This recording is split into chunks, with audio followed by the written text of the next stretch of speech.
Well, howdy do, buckaroos. This Tom the Beer Whisperer out here earlier today, and a guy down a couple houses over on the other side of the street was mowing, and now this guy's mowing. I wish they would synchronize their frickin' mowing for my convenience.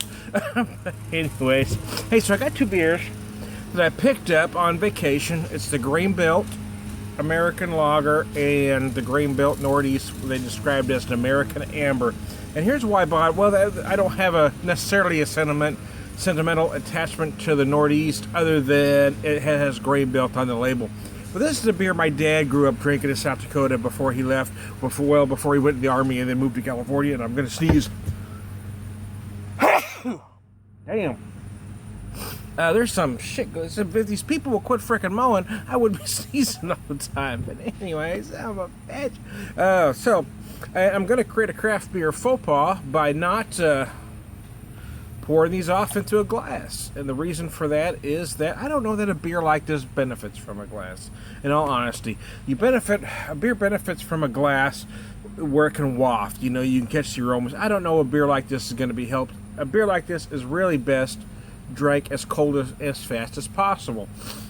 As soon as I pour this into a glass, it starts warming up. Right now, it's in a very cold bottle. So there you go. So I'm going to take a swig of this.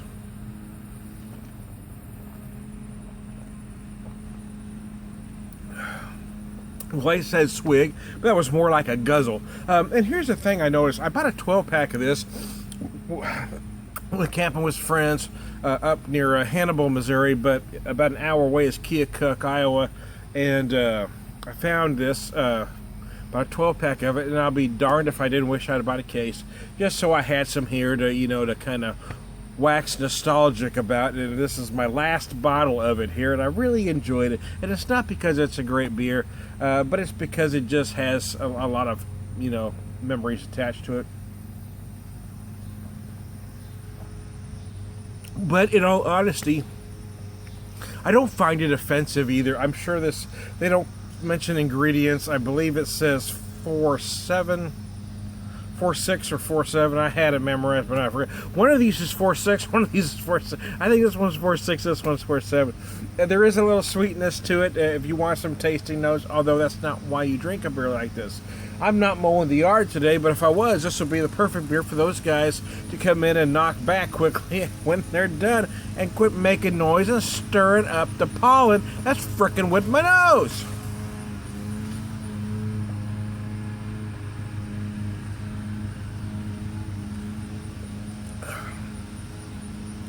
And that is really the purpose of a beer like this. That's about how you drink a lawnmower beer. You're tired, you're hot, I mean you're sweating. You don't necessarily slam it or chug it, but you do drink it rather quickly.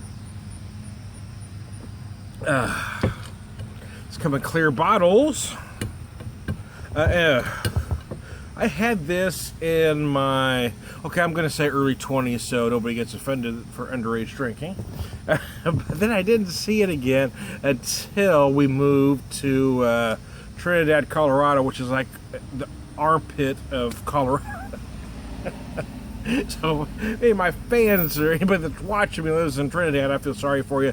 That is one real hellhole of a town. But anyway, we used to get up to Colorado Springs every now and again because I would get out of that dumpy shit-ass town every chance I got.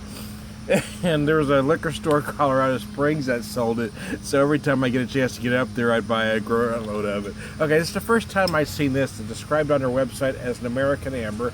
It looks like a deep golden in the bottle, but it really is more of an amber. A lighter on the amber side, I suppose.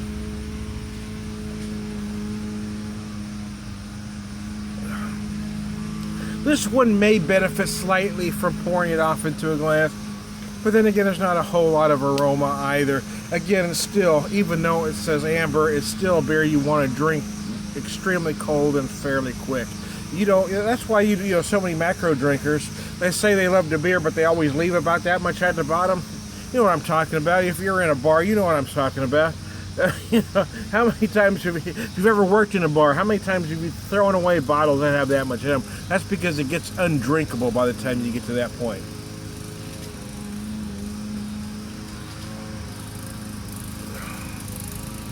A little more caramel than malt flavor. It's really not a bad beer. In fact, I really enjoyed it. I've got I've got one bottle of this left. Oh, excuse me. Now this, I'm not going to call this a craft beer because I don't want what I'm about to say to be